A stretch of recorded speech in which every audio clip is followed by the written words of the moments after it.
illegal ham in the face. But bro, where's the banjo?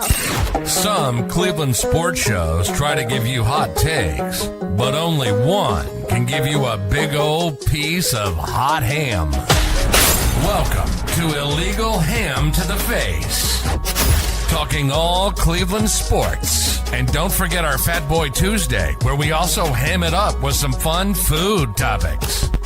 Without further ado, let's serve up some ham. Here are the Ham Boys, Fatty, and Big Bry. What's going on, big fella? Welcome on into another Tuesday. We are back after another Browns loss, after a solid showing at the Mac and Cheese Tailgate, and some other news to hit here a little bit. Bry, how has your week been, bud? Nice to see you on Tuesday again. It's been wild. It's been crazy, but it's been good. Yeah, how's the move moving? Good? You guys get more and more in? More and more in. Got to get completely cleared out of the new or the old place by Thursday. So that's priority number one, getting everything out of there and getting that ready to go. And then I'd say 80% of the boxes are unpacked here. So we still got some stragglers. That's all right. It's bound to happen. How's Miss Maddie doing? I bet you she is everywhere in this new house. She's good. She's good. She's still kind of feeling it all out, but she knows where her room is. So and she's enjoying. We don't quite have a dining room table yet, so she's got free range of the whole dining room with toys and everything. So she's loving that. Even better. Even better. So, Bri, how was your Sunday? Was it glorious? It was pretty darn good. Got a lot done outside, yard work, and I was cursing this 4:00 start, but it actually kind of worked out for me to where I was done with that about 3:30. I caught the end of the first window and then watched most of the Browns game. Yeah, I was at the tailgate. I was there until about the same time, came back to the house. I debated on going to the game, Brian, because, ticket prices were what the ticket prices were. And I debated about going, and I'm like, something? I've already been out. I'm cold right now. Mm-hmm. Just let me go get in my little recliner, pop back, and enjoy this game and see what heck's happened. And boy, Brian, do we have some fireworks, bud, which we'll get into here a little bit later. Brian, do you got any shout outs this week, my man?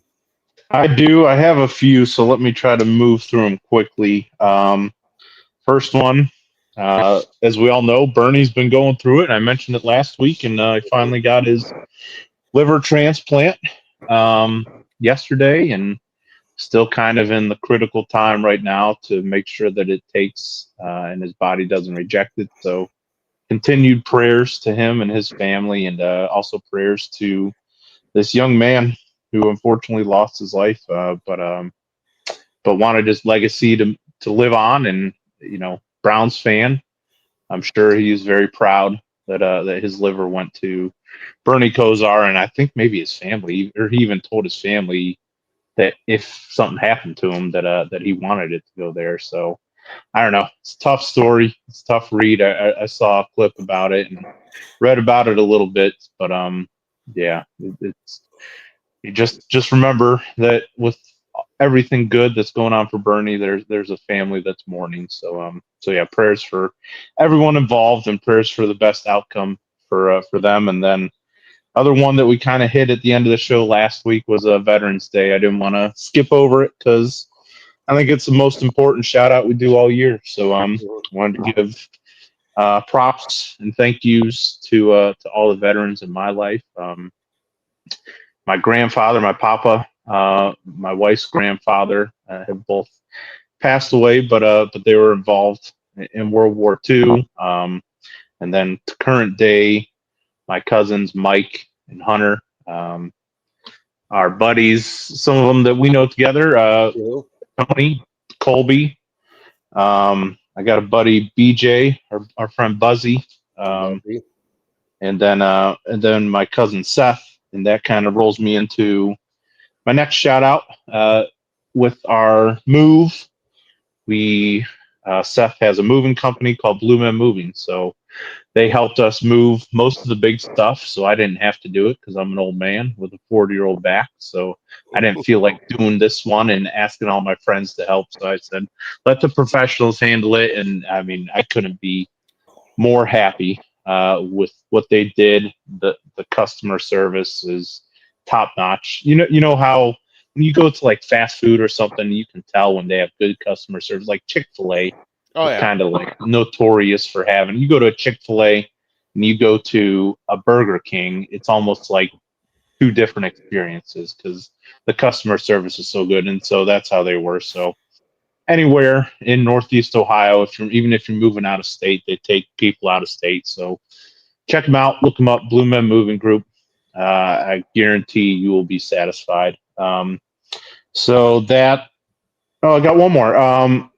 And this one's for you specifically because I got a text message saying that he was going to be watching tonight. So your buddy, my buddy, Jose said to pass along to the fat man. How about them Bears? Of course. Of course. I can't wait to see him in the chat tonight. I hope he is. I hope he's doing good. Yeah. Oh my God, that's awesome. And by the way, your Blue Man Moving Company, are they looking for a sponsorship here on Legal Ham to the Face? I should look. Yeah, absolutely. We can look into that. Sponsors. If they want to sponsor a segment here at Legal Ham to the Face, we will gladly take them. It's a good idea for sure. Shout outs I got this week, bud, is Top Dog Tailgate. Man, what a time down there. If you have not seen the food, the spreads, and all that stuff, go to our Instagram, go to our TikTok, go to our Twitter at Ham Illegal and at network_216.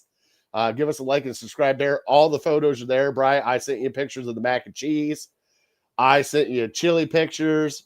Dude, the spread was, we'll get into it on Fat Boy Tuesday, but man, Eric and Top Dog Tailgate, man, they definitely put on a good time down there. And it was all for City Dogs Cleveland, which we love near and dear to our heart. They were there selling merchandise, taking donations, everything else. Didn't have a huge turnout because the Browns fucking suck, but it was a big enough turnout. Saw a lot of Ravens fans there at Top Dog Tailgate. Really? Yes. Yeah.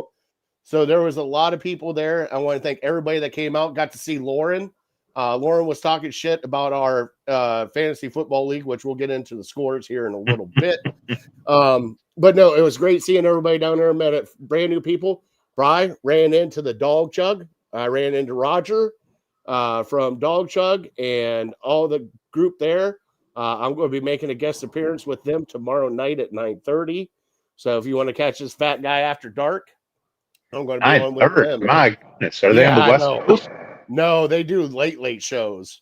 So it's like 9:30. And I was like, guys, I could do 9:30, but it's gonna be like 30 minutes and a hard out. Like I must have kids.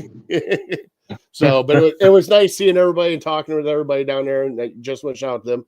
Shout out to my wife too for bearing the traffic downtown to drop me off and pick me up afterwards. Awesome. I could say that I was actually walking straight up. I had one drink with Eric from Top Dog, and I was just there to enjoy the food and enjoy the people. And I had a blast. So it was a great time.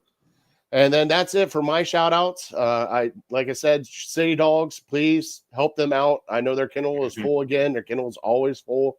And you can adopt a dog. That'd be awesome. But if you can't volunteer, donate, do something like Eric does with Top Dog Tailgate. Throw a tailgate for him. Money, proceeds, go to City Dogs Cleveland.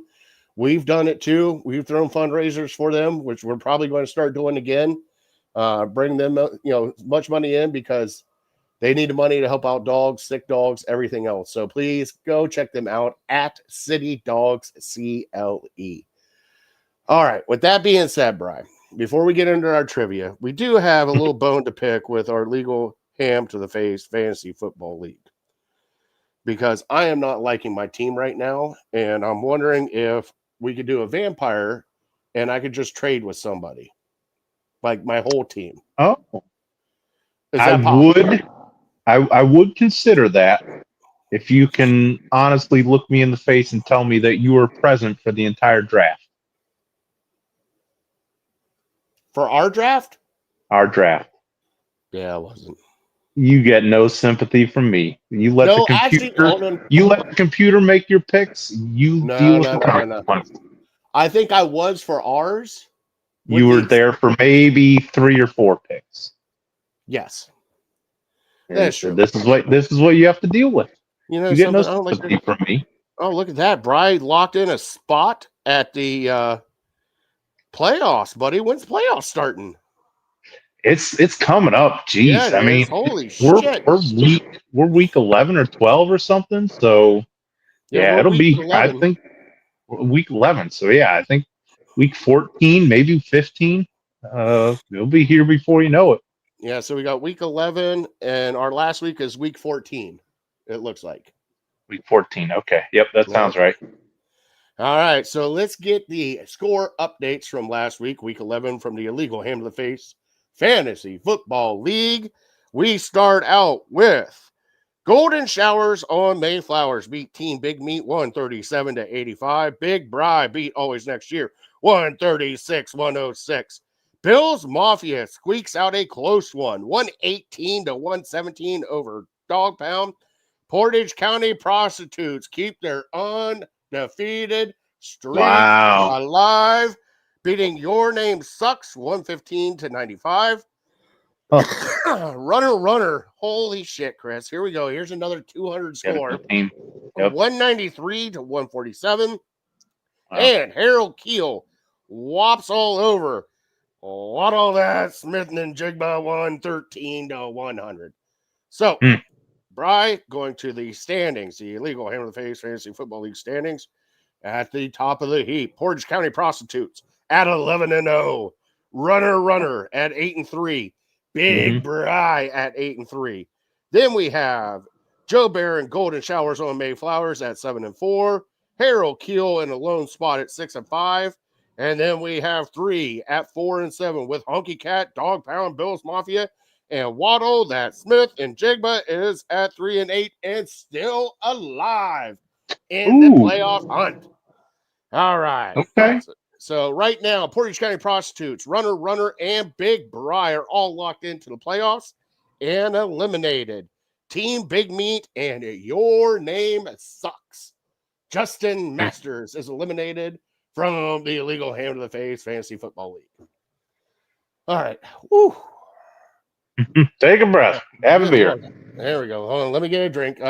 Justin said Fatty and I are the Browns of the league. I prefer to call myself the Jets because I beat the Browns. At least I have one more win more than you. I'll take it. Chris said 193 with JT on a bye. Fucking guy. This fucking guy. Gary. Hey, that's right. There's a reason why he's called Runner, Bry.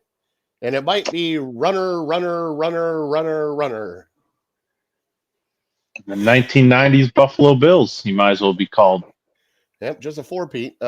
Justin said maybe, but I beat Big Bry. Yeah, right. My God. That's why you love. That's why you love fantasy football. That is any given Sunday, and hey, any given one person that you never heard of scoring 35 points. Gotta love that. Right. Who was it this week? I have no clue. Probably. Oh, It's probably last night with Pickens. Pickens, yeah, Pickens. Well, shoot, Jacoby Brissett, your boy, has been tearing it up. He set the record for most completions in a game. Well, yeah, I would hope so because they suck so much. I got to throw a lot. I mean, shoot, I think Dylan Gabriel might be able to set that if he just throws everything to the line of scrimmage, bunch of screen passes. It's kind of what Jacoby Brissett does too. I get it, Brian. All right, Brian, you ready to get in our trivia, which is brought to you by City Dogs Cleveland. It is your turn for trivia tonight. Are you ready to go? You got it. All right, let's play the sounder and let's get it on.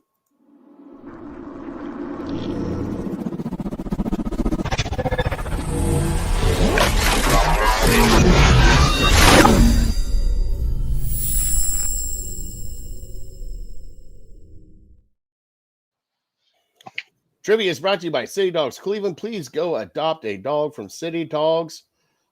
They got merch, all this other stuff for sale. They got shirts for sale. They got cups for sale. They got a whole bunch of calendars and hats. So if you want to go buy some stuff for Christmas gift ideas for everybody, please go hit them up at City Dogs CLE. All right, Brian, your turn for trivia. All right. As we know, your boy Myles Garrett has been on a tear lately. Mm-hmm. And I'm sure we'll bring it up at some point, but 10 sacks in the last 3 games, is it? Yeah. Unheard of. Absolutely unheard of. That's got to be a record, but that's not what my question's about. But it also has to do with how great Myles Garrett's been in his career. So he now holds the record for most consecutive seasons with 12 or more sacks. 6 in a row. Mm-hmm. Who did he have a tie with before? Who has 5 in a row? I think I have the answer for that because I think I seen it as you saw it. So It was on the broadcast. Yep. I was hoping that you were maybe a little overserved and you didn't remember it. I thought you'd be a pool league. You don't have pool league on Sundays anymore? We were high. So that was kind of a bonus too, because I was like, man, I'm going to leave this tailgate and then go to pool league and then, watch the game there and I won't be paying attention. No, it was kind of nice. We were on a bye. So I was able to kind of hone into the game, watch the game, my notes. So it's going to be a fun time when we start doing the, but yes, Brian, I will answer that here. Sure. We're in a better team. He'd be considered the best ever. Well, he's still kind of considered the best ever right now. Look at Joe Thomas. He will be. So he will be. But we're just pissing away people's careers, like Joe Bitonio, Myles Garrett. There's been talk lately, and going back to maybe the beginning of the season, like, would you rather have a great offense or a great defense? And people, to be contrarian, say, I'd rather have a great defense. Defense wins champions, blah, blah, blah. No, we have a great defense, and it got us 2-8. So, yeah, but see, the bad thing is, would you rather have Myles Garrett, or would you rather have Patrick Mahomes? I understand Myles Garrett's probably better with his position, but quarterback just means so much in a game. Yeah, it'll give me Patrick Mahomes, as much as I love Myles. And we'll get into this on the Cleveland headlines, but Brian, what you're saying is true. But the bad thing is a lot of people would love to have an elite defense with an average offense. Brian, we are below average and below average of below average. We are like 6 feet under the manure pit right now is where we're at. You ever watch the where they throw the scraps down at people and the kings and the queens just throwing, you get your scrap. That's what our offense is down there trying to pick up the scraps of just whatever is left over of this offense. It's bad, right? It's bad. I agree. All right. Justin says, screw Mahomes. We got Mike Voorhees in here from the Guards cast. Mike, we're going to talk a little bit of guards tonight, stuff that you guys already talked about. Cleveland will never have an elite quarterback. I can't argue with that. I can't believe that. If I truly believe that, I couldn't be a fan. Well, Brian, you would think that we would luck into one in 30 years, and nope, not us. Not us. Hey, Detroit lucked into one. They traded for one. Well, no, Matthew Stafford. Yes, you're right. But they lucked into one. Stop drafting 6-foot quarterbacks. I don't care how good Baker Mayfield has been this year. You see what happened when he played Josh Allen?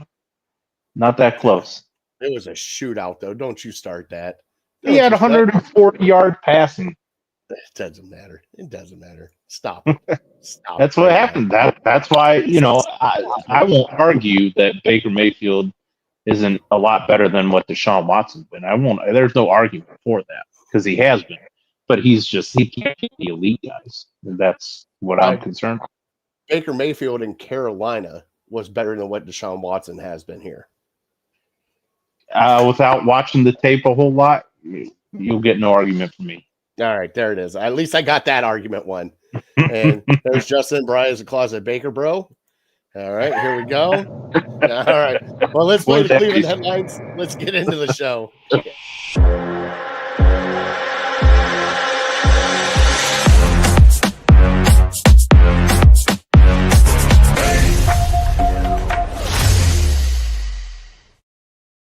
God, here they all come in. Harry Watson may start on Sunday. Jesus God, don't start that No, on me. that's not Son of not this Sunday, anyways. All right, so Brian, let's get into your Cleveland headlines. We'll get into Browns here in a little bit. We do got to talk a little bit of guards. We're going to make it real quick with the guards because we do have a new manager of the year. Stephen Vogt won manager of the year back to back. So Voter won manager of the year, and Brian, we got two pitchers that supposedly did some cockfighting on their the bets that they hedged while they were pitching. Ortiz and Clase got arrested by FBI. They're going through the process right now for bets that were, Brian, dare I say, for what they were getting paid, very minimal. And it floors me, the things that are coming out now, especially with Clase texting people during games to, hey, get ready. Here comes my 88 slider right in the dirt. Just things like that. The stories that come out. And if you want to hear like the extended part, go to MLB Guards Cast. They hit it up. Yeah, $12,000 for each, Mike Voorhees said. $12,000 for each. Brian, what are your thoughts on Voter winning manager of the year again and these two knuckleheads that pretty much just pissed away their entire professional baseball career? Yeah, starting with the pitchers. Until further notice, they're both dead to me. I don't really care to hear. I mean, I hope they do well. I hope, clearly they've made a lot of money, so I'm not too concerned with that. But as far as being a Guardians fan, I don't care about anything unless you tell me there's a realistic chance that they can come back and help this team. I don't care. You screwed us over. You're looking out for yourself. It just, you can't help but think with Clase, with his struggles last year in the postseason, could that have been something? Did somebody? Yeah, I mean, I'm not necessarily saying, I'm not a conspiracy theorist. I'm Reckless. saying Hold on. Let me happened. play the sounder. Reckless speculation. Right, and that's what it is. It's just speculation. But I mean, because he's doing these back alley deals with these shady characters, you can't help but think, was he doing it for them in the postseason? So, but yeah, like as far as they're concerned, good luck and everything. We have to move on. So, and then with Vogt, it's hard to argue. Me not being a huge baseball guy, but just knowing everything the Vogt had to deal with this year and the talent deficiency. You look at our lineup versus other teams that made the postseason's lineup. I remember one time I was looking at, I think it was in the ALCS. I was looking at, what was it? The Blue Jays and was it Mariners? Mariners, Blue Jays and Mariners. I was looking over their lineups just to see, like, has baseball fallen off that far to where guys can't hit anymore, where like 240 is seen as being a pretty good hitter. No, I think between the two teams, they had one hitter hitting below like 230, and the Guardians had like what 4 or 5 starters hitting below 230. It seemed like, or 235. Yeah, so the fact that we just hung in there was unbelievable, and certainly the pitching staff and those coaches had a lot to do with that. But just knowing the financials of baseball and knowing the uphill battle that Stephen Vogt has and that the Guardians have every year, it's like he has to overcome so much more than like Dave Roberts has to. I relate it more towards football and more towards college football because the NFL is like a level playing field with college football. Like, if you ask me who's a better coach, Ryan Day or Kirk Cignetti, Kirk Cignetti all day, every day, because Ryan Day gets the best players every single year. So he's just kind of doing what he's supposed to be doing. Whereas somebody who has the 20th or the 30th best recruiting class, if they can be undefeated through a season, I give that guy more respect because I know he doesn't have these top tier 5-star players or these $700 million players that the Dodgers have, and so he's just finds a way to get it done. hats off, tip your cap to him. I don't know, Mike Voorhees would have a better idea on how much the manager really means to a baseball team. But as far as I'm concerned, well deserving of 2 years in a row. Yeah, and I want to bust your balls for a second, just a little bit about the college coaches, because Mhm. it's no better than Nick Saban, because Nick Saban for years just got the best talent all the time. And that's And why who's the better agree. coach? Who's the better coach then? The coach between who? Nick Saban and the guy from Indiana. I mean, the hardware speaks for itself. If Ryan Day wins six it's about the national hardware. titles, I'll have no. Yeah, and that's what sports is. That's why Tom Brady's the greatest. That's why. It's not because he had top recruiting classes for like 35 years that he was there at Alabama. Oh, absolutely. Yeah, it's not like he was doing it. Yeah, it's not like he's the greatest coach ever. He's not like he's I don't even know who's the Western Kentucky coach that won a national title in the '60s or something like that. No, he's doing it with the best recruits, and that's why baseball and college football are far less superior than the NFL, because the NFL is a level playing field. That's why NFL is king, because the Browns have as good a chance at winning a championship as the Kansas City Chiefs do. Every year, do they? Theoretically, they spend as much money as they are. Our salary cap. Look at the salary caps. I bet they're about the same. Yeah, but the talent of players is well. Go talk to Andrew Berry about it. All right. Also, Cavs are playing hot right now. Man, I tell you what, loving. Have you seen the creamsicle unis, Bri? I mean that.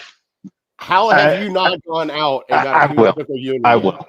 I'll find some sort of the land gear, because that type of orange, it's almost like a Tennessee orange. That's like my favorite color. So I'll be getting some gear for sure. Those look so good and so clean. Gotta love them. Mm-hmm.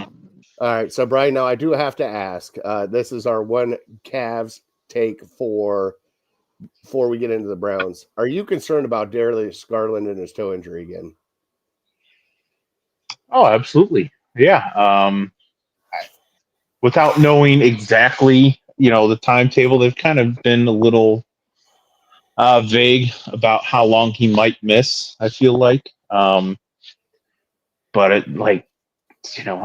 going to say it time and time again, and people are going to get sick of me saying it. Like, the playoffs are all I really care about. So if you have to hold out Darius Garland till March, it's fine, And then when he comes back, then you give Donovan Mitchell a break, because Donovan Mitchell right now is Superman. He should be. I don't know if it's very early, but MVP conversation, he should definitely be in it, because he's just carrying this team to wins.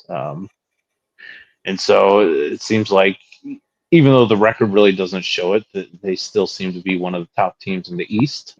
And if you can get Darius Garland back and healthy, he just adds that much more to what we can do. He's their second biggest scoring threat, and so we just need him healthy. I don't care how long it takes. Get him healthy. Don't rush him back for whatever reason.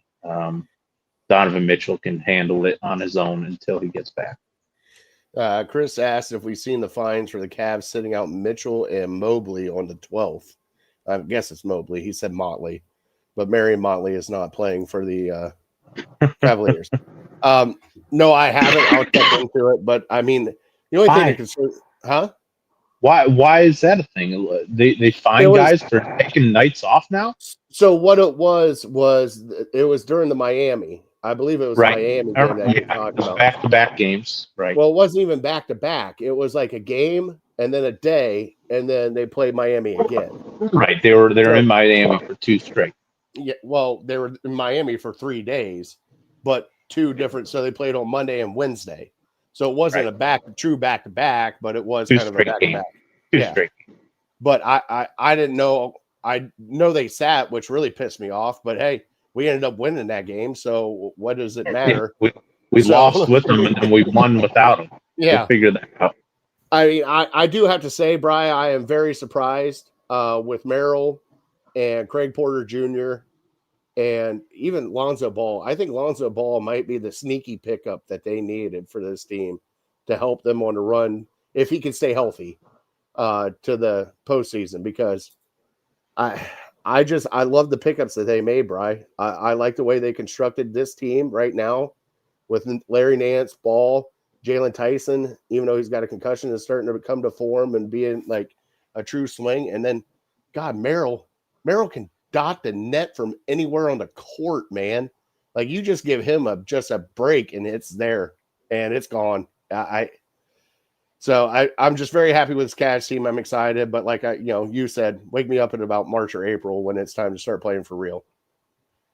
Yeah, I just wish that they would take this time early in the season where wins maybe are not of the utmost importance, and let's just have Evan Mobley be our go-to guy. Let him be the alpha. Let him say, Evan, take over. So we need to build your confidence that you can do this when it really matters in the postseason, and you're comfortable in this role, because he's not comfortable just giving him the ball and saying, go make a basket. So this is the time, and it's going to cost you some games probably, because Donovan Mitchell can do it and bail him out.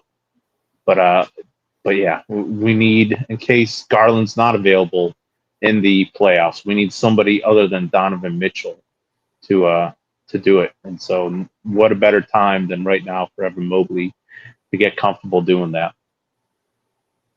Yeah, and he needs to, because this team's going to go anywhere. It's with him.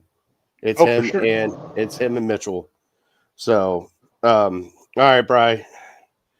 You ready to talk a little Cavs? Oh, or I can't. Little Browns? Little Browns? Sure thing. All right. So, Bri, God, we lost another heartbreaker against the Baltimore Ravens. Myles Garrett played out of his mind. I think he ended up with just 4, correct? 4 sacks. Yep. Had 4 sacks. He just did everything. The defense played fantastic. Special teams, right? Dare I say, did good. Didn't give up any miscues. Got a turnover. You still can't do it. Still can't pull out a win. But the silver lining is, Bri, everybody got to see what time it was. Bri, everybody got to see. Everybody got to see him. Came in the second half. Gabriel's out with a concussion. Watches up. Everybody got to see it. I, for one, was so excited that, and even more excited that it looked horrible. And, I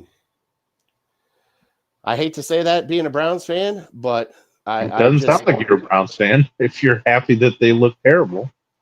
Well, Bri, I'm tired. Yeah, you're letting social media get in the way of your fandom. It's not even social media, Bri. It's everywhere. It's not even social media.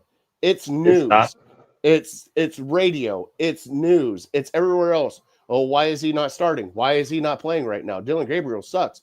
Bri, it was at the tailgate. I heard it for 4 straight hours at the tailgate.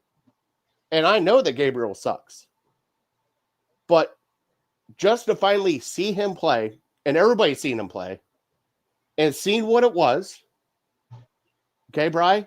And now we could just go, okay, we have work to do. He is not the savior right now.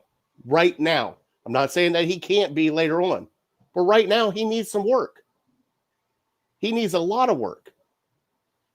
And for everybody sitting there bitching that he's not getting first team reps, he's not doing this, I want you to go to the King Carmen show with Anthony Lima, and I want you to listen to what Brian Hoyer said during their interview with Brian Hoyer and what an actual day of practice is for those guys in the NFL, and especially the quarterback position and what they have to do.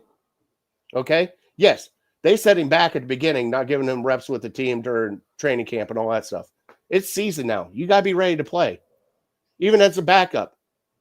I mean, yes, were there glimpses that I loved? A couple of throws I did love. I did. I love that dart down to Fanning right in the numbers. I love the pass that Laverdan or whatever in the end zone that he couldn't bring in. I love that the ball is getting put downfield, but the bad thing is you're also turning your back and you're running 35 yards backwards. And the Baltimore Ravens knew it, and they put everybody in the box, including Art Modell, to blitz on you, and he couldn't stop it. So, Brian, I give you the floor. Yeah, I understand the excitement for Shador. I think any fan who is logical and really understands the situation, you know, yeah, he's probably not a fifth round pick, like I said before. He's probably not a fifth round pick, but he's probably not a first round pick. He's probably somewhere in between. So, But yet he for a was guy, drafted in the 5th round, though. he was drafted in the fifth round, right? So that's why the expectations have such a huge range. Some Hold people on. expect him I to gotta look like ask. a fifth round. Yep. Is it the expectations or is it the following that he has from Colorado? Because I don't know if it's the expectations or the following of people that he has. We already went through this shit with Johnny Manziel. Oh, and Baker Mayfield. We still have a lot of Oklahoma fans. I think that's just the natural progression that we're going to have to live with. But yeah, I'm talking about Browns fans. I'm not talking about Colorado Buffalo fans. Some Browns fans expectations were he's a fifth round pick, similar to DTR. Other Browns fans say this is a guy who Mel Kiper had ranked number 1 quarterback in this past year's draft. Mm-hmm. And I can listen to both of them. I'm somewhere in between. Mm-hmm. Like I said before, I don't think he's a fifth round pick is a guy who shouldn't be playing his first year. Number 1 overall quarterback from Mel Kiper should be starting from day 1. So he's somewhere in between. And the whole Dylan Gabriel thing just kind of muddies the waters because if there's any potential for Shador, he's just not getting a whole lot of work. So what do you expect? Yeah. But I think you saw why Browns fans are excited about Shador. Even he didn't look great, even though he made a lot of mistakes, even though he has a lot of learning to do. The bar is set so low right now for Cleveland Browns quarterbacks that having a quarterback just throw the ball down the field gets us excited. He doesn't even have to complete them. He just has to kind of come close and not throw 6 interceptions a game. Because we've been conditioned for the last month to see 2-yard outs, to see 3-yard curls, to see throws behind the line of scrimmage. So like I told you before this past game, what is there to get excited about with Dylan Gabriel? There's nothing. I mean, about 3 weeks ago, I hoped that, okay, he'll progress. He'll start throwing the ball down the field. We'll start seeing this offense open up a little bit. And it's been more of the same every single game. So we finally have a quarterback that can throw the ball down the field. He still struggles with a lot, as you saw. That's why he didn't score a point in the second half. There's anybody who says he played well, they're delusional. He did not play well. He played poorly. He had maybe one good pass, a couple good passes. Mm-hmm. He completed one nice pass. Fannin had another drop that drive, and then the pass to Larvdan was, kind of. It was there. It was there. It wasn't the most beautiful pass ever, but it was something that he made the throw and he let his receiver make a play. Mm-hmm. And that's, what do they say the difference in college and the NFL is? College, as you see with Ohio State, guys are running wide ass open. You just throw it to them because they're better athletes. Like I said earlier, Jeremiah Smith's going to burn any 99.5 cornerbacks in NCAA. He's just going to outmaneuver them, and he's going to get wide ass open, and you just have to throw it to him. In the NFL, you have to throw guys open, and that's something that a lot of rookies struggle with because they're waiting for guys to get wide open. And Shador's just throwing it up and letting the receiver make a play, and he almost did. I mean, it's something we see with other teams all the time. You go even watch great quarterbacks. They trust their receivers. They just throw it up. They're not worried about throwing interceptions. They just say, I'm going to throw it to where my guy can kind of make a play at it. If not, these guys are taught to break it up and not let it be an interception. So, but with Shador, the more, and we've seen very limited amount of snaps. We've seen very little from him, but I'm kind of at the point now where I think like his ceiling, and it's probably premature for me to say this, but I think his ceiling is like a Jameis Winston, to where he can throw the ball downfield, he can look really great one week, and he can look really bad the next week. And he struggled with taking sacks like he did at Colorado, like Dylan Gabriel did against the Jets, where you think you have just all this time, but And you don't. yeah, but you have to give him a little bit of a break because this is the first time he's seen NFL football. First time ever. What do you mean? All Even the if he was Shador playing suckers. one. Hey, all the Shador suckers are all like, he already seen it. He's seen it in preseason. You remember I don't. preseason? He did great. He saw NFL football already, Brian. That wasn't NFL football. Are you that sure? That's yeah. what they're clamoring about. Well, I mean, you have to weed out the trash that is thrown through social media. You have to just don't get caught up with that stuff. I feel like a lot of people just get caught up with, well, this guy said this, that guy said that. Use your brain. You have eyes. Watch the games. You know that he's never seen NFL football before. So now that he's seen it, you hope he's a little better next week. You hope he's a little better, and he continues to improve. Will he? I'd say no. We're still, as far as I'm concerned, the Browns are still in the same trajectory that they were back at the end of April after the draft, where we had Kenny Pickett and Dylan Gabriel and Shador Sanders and Joe Flacco. At that point, I knew we were drafting a quarterback with our first pick in the 26th draft. Right now, I think we're drafting a quarterback with our first pick in the 26th draft. Nothing's changed. It's up to them to prove us wrong. And the more I think about it, the more I think maybe Kevin does have, a word with Haslam that, hey, I'll bring you back in 26 because I understand you're kind of having to eat a green one in 25. Because like if Kevin Stefanski, all he cared about was winning games, you're playing Joe Flacco for the entire year, and you probably have 3, 4, maybe 5 wins at this point. Because just playing a 3rd round rookie and a 5th round rookie, you hope they get better, but use your brain. It's a 3rd round, 5th round rookie. There's not many NFL teams that will count on those guys to win games for you. No, Brian, I agree. I am. Part of me was the fact of, especially with and it's not per se Sanders hate, Brian. It's not Sanders hate. Like, I hope he does well. I hope he does well for the Browns. I just doesn't sound like it. Hold on. You sound like you were happy when he failed. Well, so here's the reason why. Is we drafted our quarterback, supposedly the one they wanted, with Dylan Gabriel.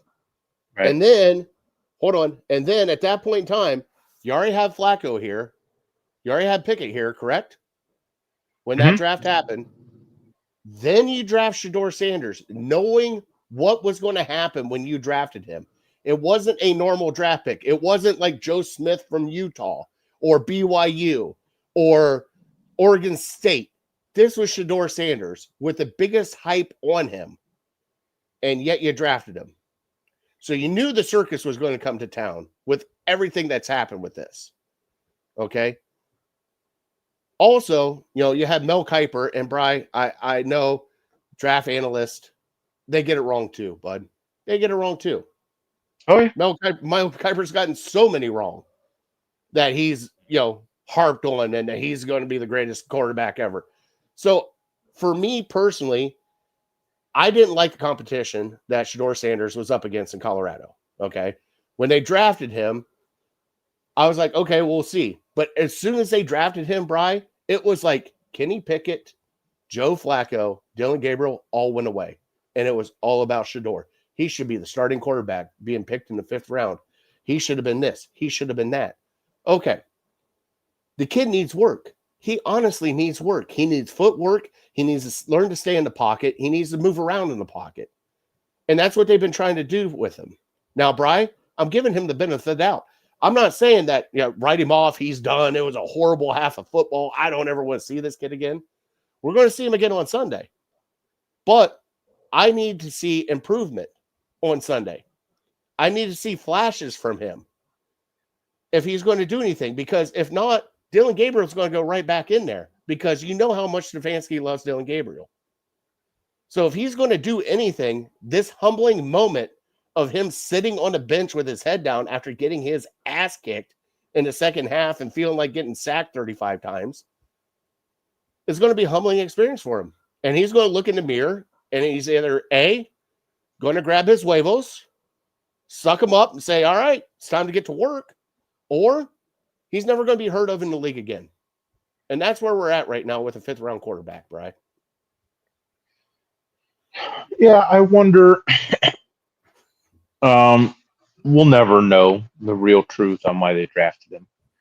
But is there a chance that maybe it was a business decision, meaning All for money. It affects the bottom line? Because let's be honest, keeps the Browns relevant. Well, what were tickets going for? You said $6. I think there was one for $7.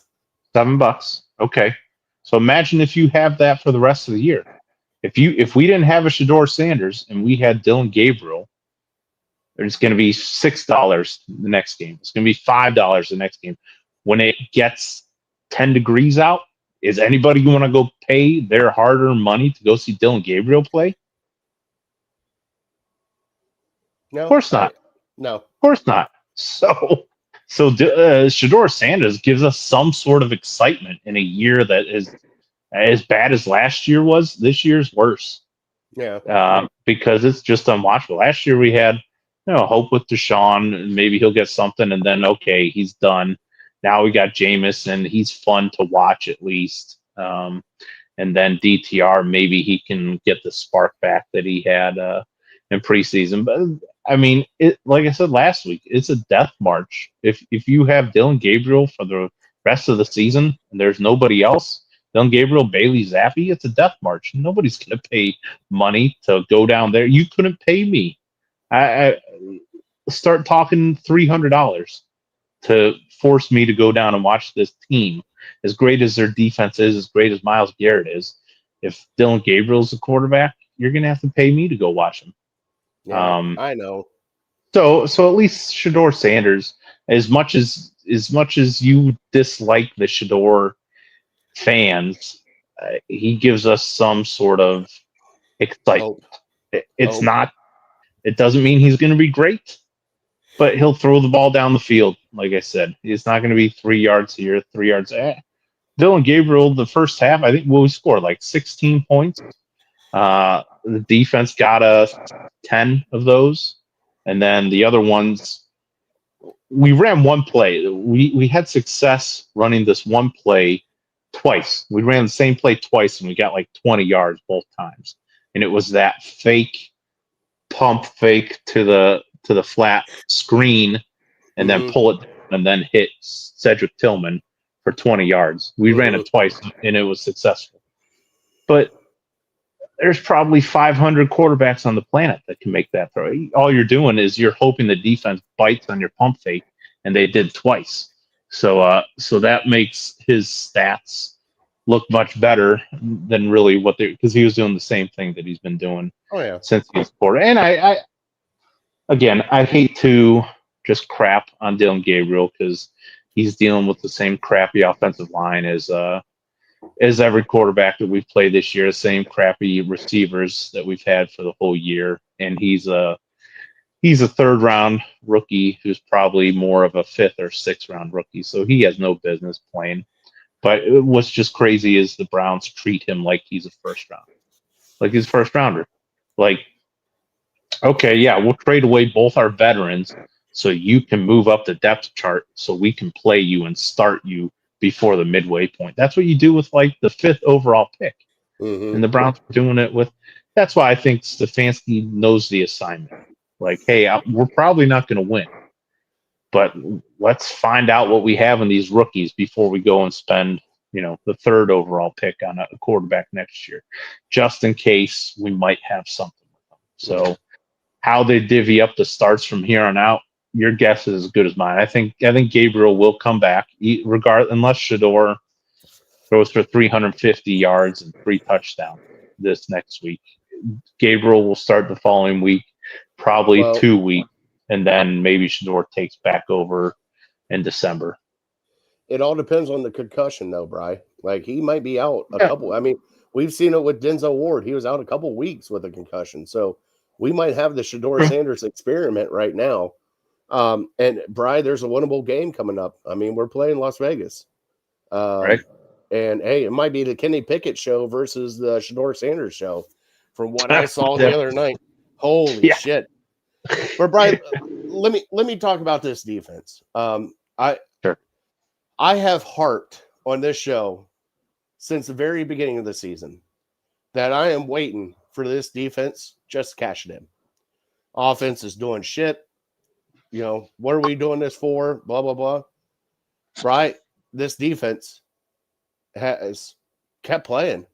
I mean, you got Myles Garrett, going 4 sacks. Hey, Schlesinger, just a stud,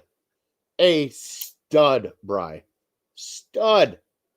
What a great pickup that guy was. All right.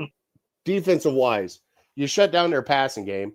The only reason they won the game was on a trick play, Bry, with Mark Andrews. Only reason they won the game was 1 4th down trick play with Mark Andrews that you didn't, bite the bullet on and didn't, sell all the way out. But, Bry, this defense, I really did. I thought they were going to phone it in. And, man, they still keep playing tough. And, Bry, I know we've talked about a lot of things, and I know that we don't want to waste people's time and all that stuff. But I have a really bad feeling that we are wasting a very, very elite defense. And we're just wasting it right now. Like, Bry, dare I say a Super Bowl defense is what we're wasting away right now. Sorry. No, you're all right. I don't know if they're elite.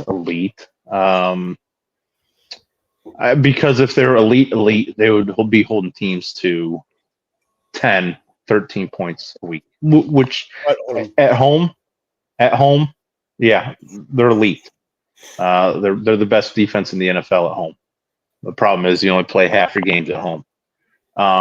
So what happens on the road, obviously has a lot to do with the offense not producing, special teams giving up 2 kick touchdowns. You can't hold that on our defense. But, at home, they're elite. They are. I agree with you.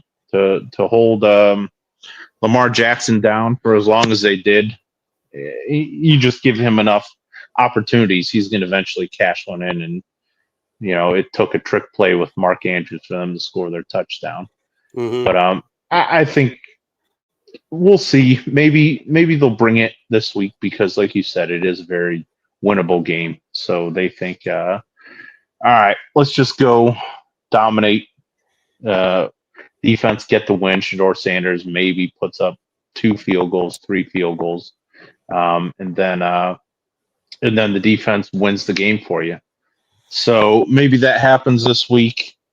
I think they got so fired up this past week because it was maybe just being a 4:00 game, because we don't have any primetime games this year. That was the closest thing that we'll get to a primetime game, even though we weren't broadcast across the whole nation.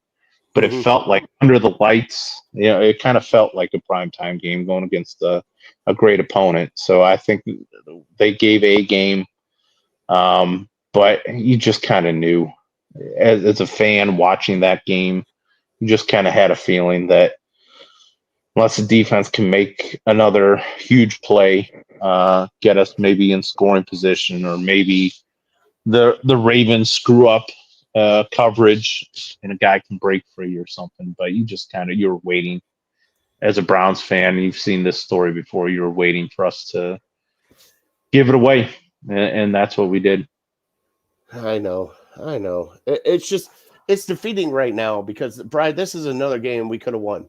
So there is 3 games on this schedule that we were winning, and we ended up losing. Like this could be a completely different team. We could have 4 wins right now, and looking at the AFC North, and still in the AFC North with 4 wins, Brian. I just okay. It is what it is. What are you looking for? So I do have to give a shout out, and I didn't do it earlier. My baby sister bought one of the most amazing gifts for birthday, Father's Day, Christmas to Chris. They're flying out to Vegas this weekend for the Vegas game. They're going out to the Vegas, enjoying Vegas, going to go watch the game in Vegas. So shout out to them. I hope they have a blast. By the way, put 100 down on black. Bri, you got any numbers you want to put down on the roulette wheel? Yeah, 19. Play 19 all right. weekend long. Chris, good luck this week. You heard it here. I will slip you a 50 to put on 19, and we will go from there. You might have to, corner it. Make sure that you get at least hedge your bet a little bit. But sure. So, but Brian, Vegas is coming up. They're successful. Oh my God, I can't even say it. Susceptible. Did I say it right? I think so. Okay. Right now, they just had another loss. What a horrible game that was last night between the Cowboys and them. But you do have to watch out for Max Crosby. That dude the dude's a beast. And they do have a running game if they want to run with Genty. So the only thing is if they want to. 6 rushes yesterday. So the key people you got to keep an eye out for the Las Vegas Raiders is Crosby, Bowers, and Genty. Wide receivers are kind of non-existent like ours. Bri, do you think Shedeur Sanders gets his first NFL win in Las Vegas? I'm going to say he does. There it is. Yeah, I think the defense has a lot to do with it. I don't think he goes out there and he tears it up or anything, but yeah, I think gosh, it's playing with such fire, picking the Browns to win a road game anymore, especially west of the Mississippi. Like those 2 things just don't happen. But for sake of, and maybe if Dylan Gabriel was playing, I might even pick him to win that too. But yeah, I just feel like our defense is playing at such an elite level that a little 3-hour plane ride shouldn't make that much of a difference. There'll be tons of Browns fans in attendance. Schlesinger, like you were saying, he's just, I mean, he impresses you every single week. Yeah, that one play against the Jets where he just said enough is enough. I'm sick of you running the ball down our throats. I'm just going to blitz right past the center and make a play. And, I think if he wasn't banged up a little bit with his ankle injury, he would have tracked down Mark Andrews this past week and maybe saved the touchdown.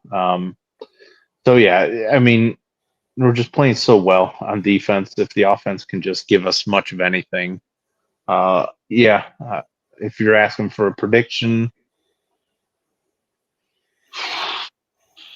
they got a good kicker.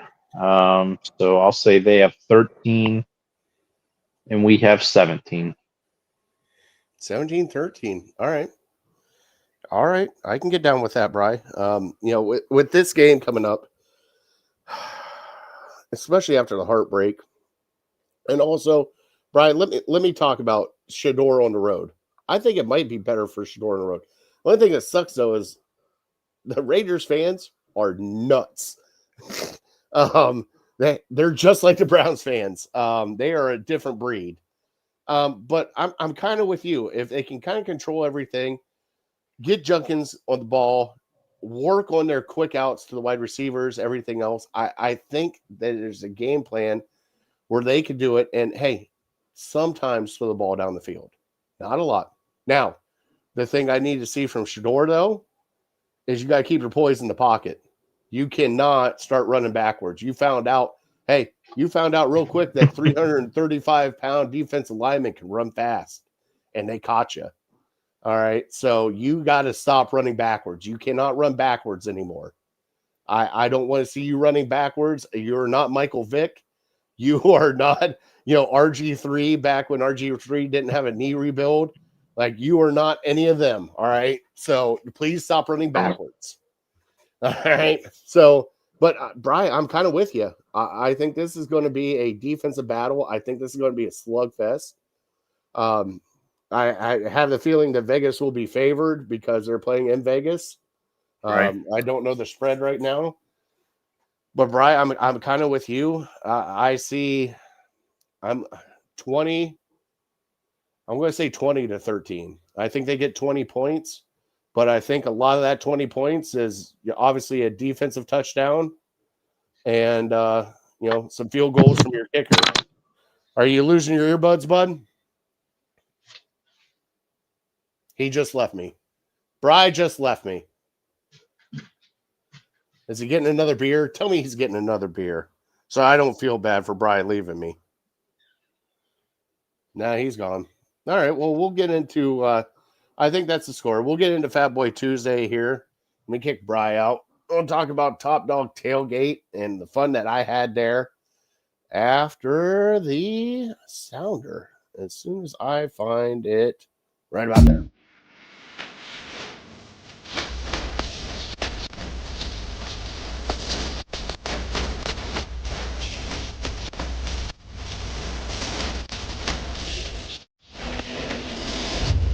And now, it's time for Fat Boy Tuesday.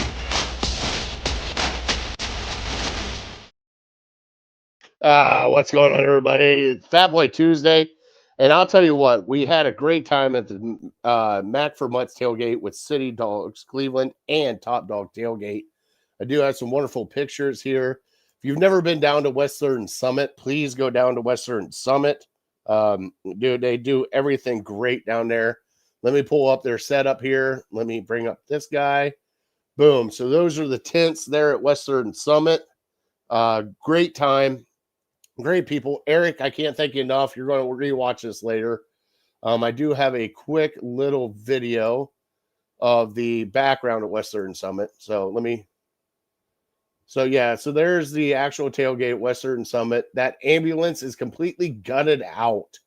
There, the orange ambulance, and it is full of nothing but kitchen stuff. So they make everything there fresh. So if you can, please go check them out. What a great time. Bri, I showed them the video. Let me bring you back in. Showed them the video of the Top Dog Tailgate, the setup there. You've been there before. Let me bring up the video again for Bri so he can see. But, man, let me tell you, what a great setup they have there. And I think it's $25 donation. You get your drinks, food, everything. Have a great time there. Bri, we did have some fantastic food there for the mac and cheese. Let me show you what I started out with. There is the, Bri, dare I say, 7 pounds of cheese that I started out with to start out the Mac for Mutts. I see you grabbing your heart right there. Little heart butter. Yes, the very, I guess maybe subconsciously I was. My goodness, 7 pounds of cheese. So we have 4 pounds of that good old American. All right. Okay. That's what's in the middle there? That's right in the middle. Those are the 2 big blocks right in the middle. All right. We had a pound of sharp cheddar. We had a pound of cream cheese, and then we had a pound of pepper jack.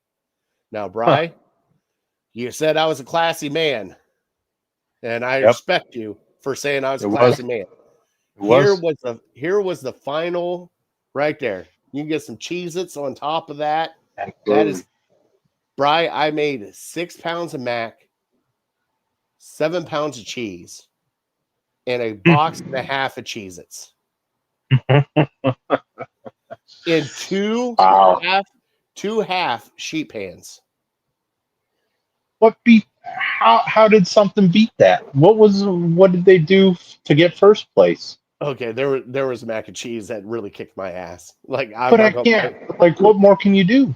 I'd Bry that was the classic mac category. The super That's mac. what I mean. Like, just straight mac and cheese. How can you make it better? The one that beat me by 2 points. Do you remember what it was? She had a classic mac, except she had more of hers was a little bit more creamy than mine. Okay, So it was a gotcha. little bit more runny. And mine was going to hit you. Mine was going to hit you hard when you took a scoop of it. And I had There you go. I had a lot of people say that. They were really happy with my mac and cheese. They're like, damn, that's a meal. I'm like, thank you. I appreciate that. I even gave high fives. Like Lauren had a couple bites of it. She's like, okay, I see you, fatty. Yeah, But yeah, they're probably thinking that they're not going to take a dump for about 3 days. So that's probably why they dock points. All that let's cheese. let's put it this way. You know how you've been there when we did the mac and cheese, right? And you do the Uh-huh. tasting, and they put it out for everybody to eat. Bri, there were no leftovers from my mac and cheese. None.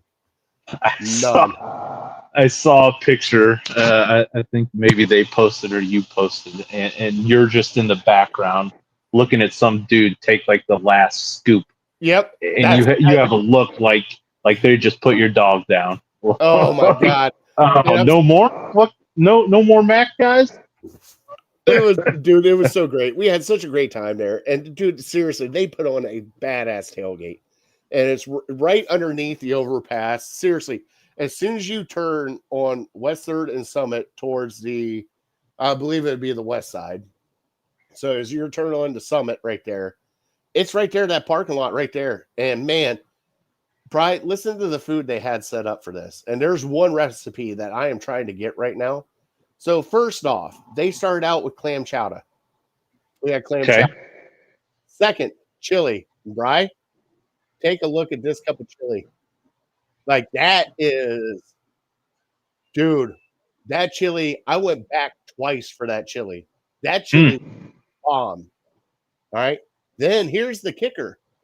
They had hot roast beef sandwiches with horsey sauce that they just kept coming out in trays. Jeez. Also, the thing that I got the most that I liked, right? They had pickled green beans, red cabbage, like wine vinegar, and I think it was pecans, like crushed up pecans on top of them. Mm-hmm. Bri, I couldn't get enough of that. That was so freaking good. Hmm. They had salads there. They had more sandwiches. They had their Western Summit breakfast sandwich, which was their sandwich, sure. And you've had that thing. That thing's Mm-hmm. phenomenal. I tell you, dude, it was a great spread. Now, when we got to the Super Mac, Bri, Right, that's what I want to hear. That's what the people came for. Let's hear about these. The gloves went off.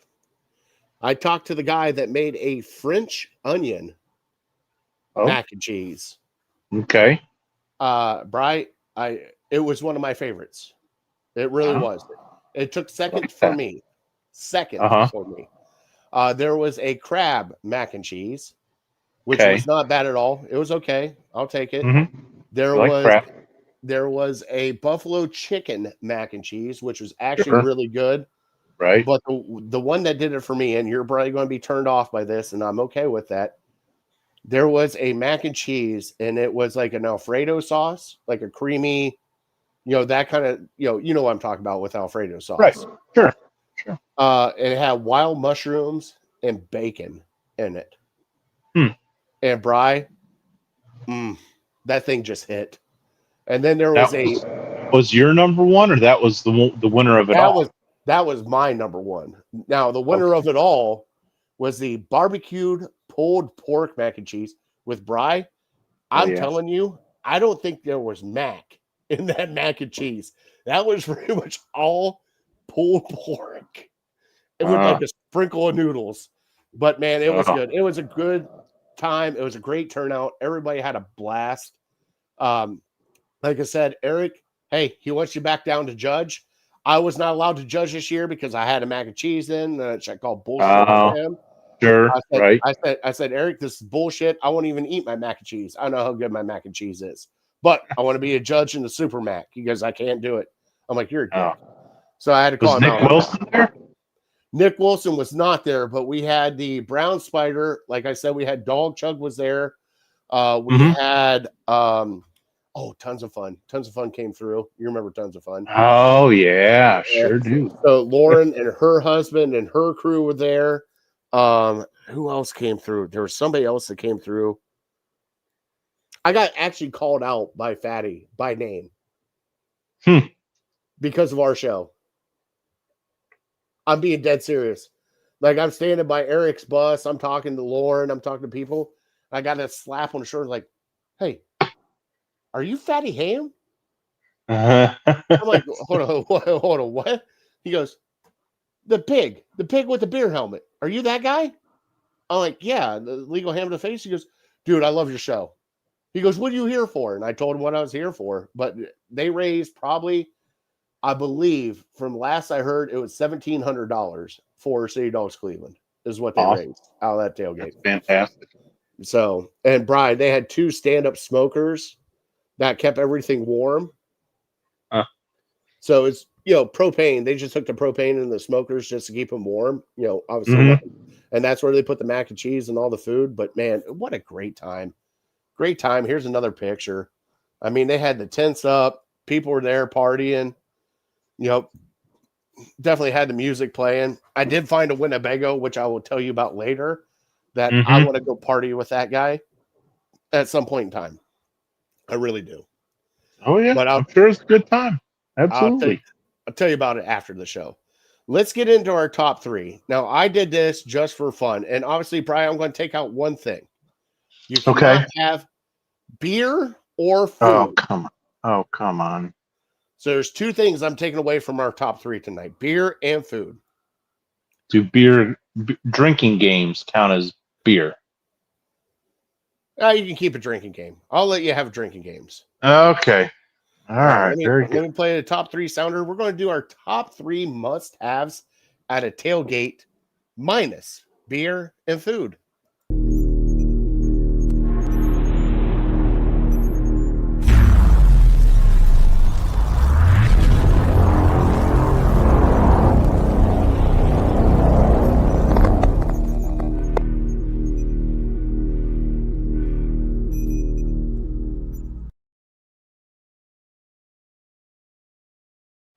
Bryce pissed at me because I took away the most top 3 things that he could have. I mean, beer and food. Yeah, that could be 1, 2, and 3. It's actually all of them. I'll go first to give you my list so you can kind of, understand where I'm coming from with this. So obviously it was November. I did get rained on. I did get snowed on. Number 3 for me, fire pit. Got to have a barrel, whether it be one of those propane heaters, anything like that, where people can kind of gather around and get warm and enjoy their time. Got to have one of those. Number 2, Bri, got to have a sound system. Music down there, and there is just music everywhere. And my God, is it great down there. I mean, you have your different age groups, genres, everything else. So definitely got to have some music playing. And Brian, number 1 for me is you always have to have a tent or a seat just to keep you out of the elements. Those are my top 3 must-haves. Okay. Now, obviously food has got to be there too. Obviously beer does too. But if you're taking those out, those are my must-3 haves because Eric went to North Ridgeville because he lives down in between me and you. It's not Brooklyn. It's not North Ridgeville. Huh? Columbia Station, North Ridgeville. No, he's like Strongsville. I think he's Strongsville area. Strongsville? Okay. But he went to North Ridgeville and got a whole bunch of firewood and then just cut a 5-gallon barrel in half. And we had a fire right there next to, everybody keep warm, that kind of thing. So, yeah, and I had seen a lot of propane heaters, dude. The tall ones, the little short ones. So there's a lot of those down there. But, yeah, especially on a cold day like that, little propane here. At least get your hands warm. Got to go to. What about your top 3, bud?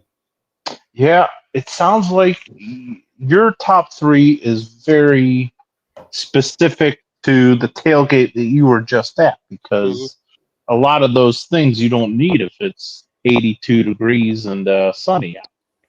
So, so you said tailgate. I went to tailgate in general. I wasn't really thinking like just Browns tailgate. So, because you know me, I'll tailgate a college game, I'll tailgate a Browns game, I'll tailgate country concerts at Blossom.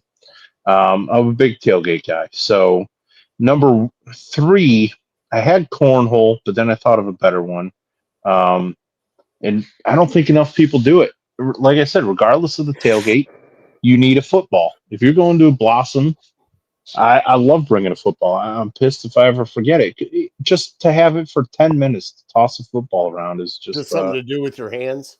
Something, you know, just to loosen up, to have a little fun. You just need one other guy who wants to play catch. What kind of dude doesn't want to play catch? So football's my number 3. I'm with you. Number 2's got to be some sort of music. It always helps when everyone kind of agrees with the genre of music. I know it's hard to please everybody, but yeah, some sort of music to get the blood flowing. And then my number 1, I did have drinking games, but it kind of goes to good people that you're with, the camaraderie around the tailgate, just having everyone together, enjoying themselves, you know. Just sitting around looking at each other is not a whole lot of fun. So sometimes you need some sort of activity to do. It doesn't have to be, if you're not a big drinker, you know, that's fine, but some sort of activity to kind of pull the whole group together.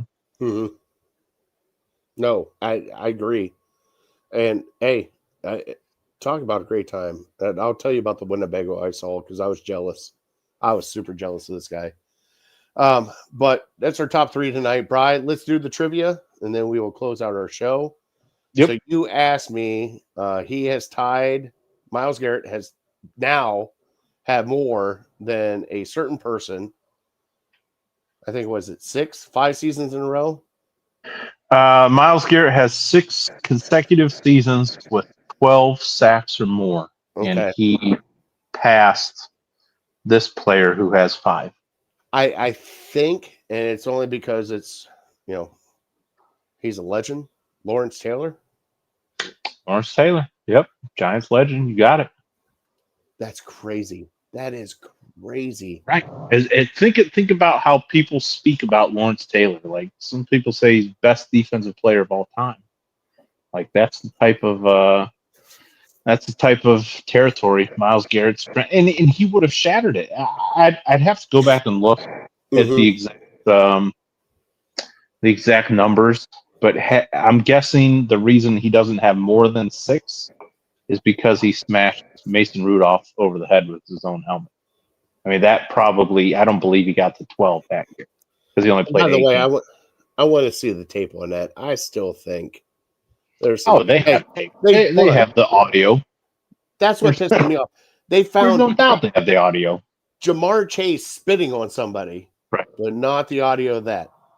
I call shenanigans, Bry.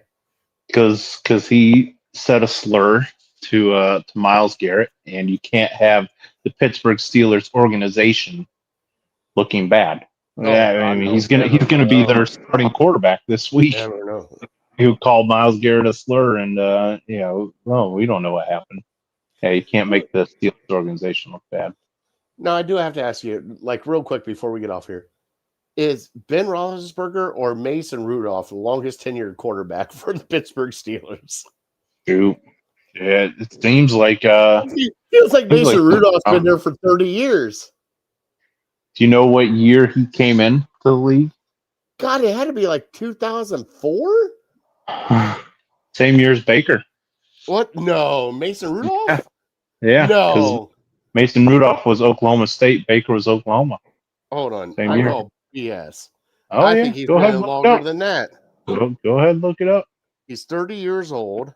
Because to be honest, I kind of wanted Mason Rudolph. Not not knowing that we were drafting. Well, I kind of Uh, assumed we were quarterback. 2018. Yeah, that was Baker. No. What was Baker? I thought Baker was 20.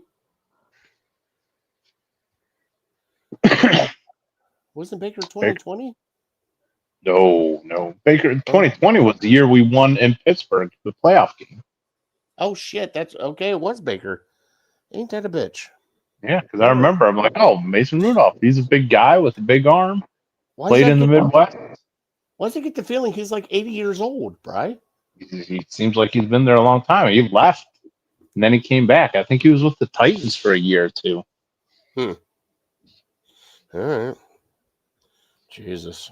Where we are now. All right, Brian, let's close out the show. We will see everybody next week. We want to thank our troops and first responders for everything you guys do. Also, happy Veterans Day. Even though it's a week late, we did say it on Thursday. Sure. Want to thank all the veterans, especially the ones we know, like you said, Colby, Buzzy, you got Big Matt Brown. God, you had a list of them. Thank you guys for your service. Truly, truly appreciate you guys. Brian, with that being said, why don't you God bless him? God bless you. God bless America. All right. We are Legal Ham of the Face. We are definitely uncorked, unloaded, and we're out. Please go give us that like and subscribe on all of our channels at Ham Illegal. See you guys next Tuesday.